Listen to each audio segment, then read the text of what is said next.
Welcome back to WBTV News This Morning on Bounce TV. You know who this guy is. Sirius XM radio host Mark Packer in the house. How you doing? I'm good, but I can honestly say I'm not like hot dog eating John Carter. I'm like, there was a line of people when Ernie Smokehouse was here making his hot dog bar earlier in this hour, and you were not in the line. I was chilling. I was watching you guys. Again, give. Never take. Give.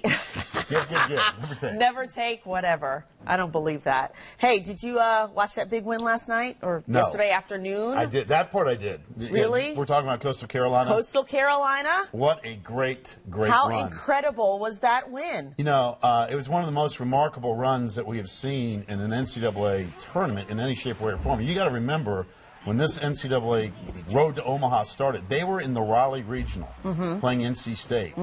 And they were in the winner's bracket. NC State had to beat them twice. NC State beats them the first time and leads the second game. Again, in Raleigh. Also, they have a weather delay. They had to go to bed.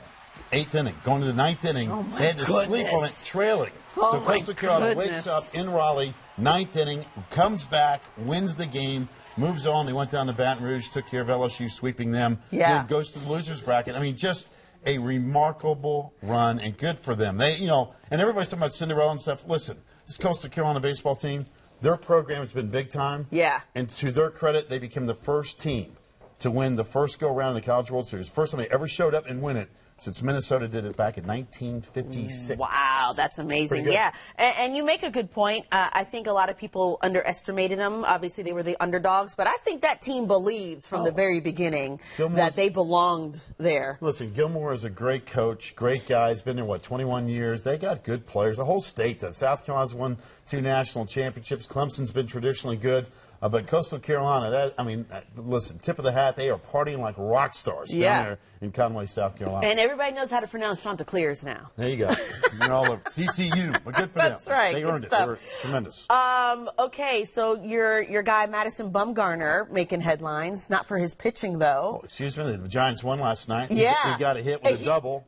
Right, first time at the We're usually talking about his pitching on the mound. The guy's he's a baller. He's a local guy, man. We like these North Carolina guys that are rocking and rolling. But first time in 40 years, a National League team playing in American League Park says, hey, designated hitter, forget that. Our pitcher, and I'm going to be honest with you, as bad as my boys have been hitting the ball, he's one of their best batters right now. He is. He can rake. He's a great player. Oh, really is. Good stuff.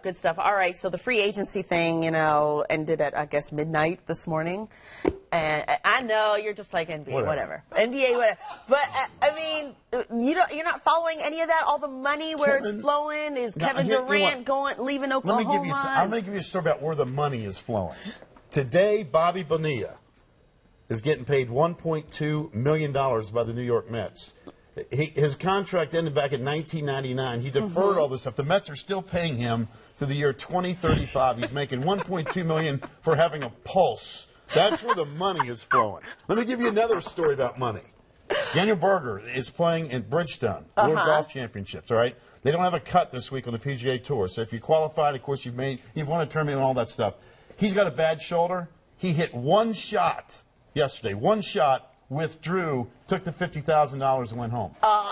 That's John Carter money right there. One shot, $50,000, and we're out of here for the weekend. All right, so the NBA ain't got nothing on those guys. No, obviously. Listen, Kevin Durant's going to be the story, right? Yeah. If Kevin Durant doesn't end up back at Oklahoma City, I will be very surprised. I'd be very surprised, too, because I think Billy Donovan's got something really going there. Well, I think financially it makes sense, and I think they could win a championship. So we'll see where it goes. I mean, that is the big guy. Everybody wants to know where's Kevin Durant going to go, and he's got all these 6 teams he's going to go visit, but I think eventually he ends up right back where he is as we speak at Oklahoma City. All right, we'll see what happens, And college football, first game of the college football season next month. Wait, it's not an SEC game, but that's all right. We'll still watch it. Southern Fried Football will be here before you know it. Yep. Happy July 4th weekend. All right, you too. We'll be back after this. On the next.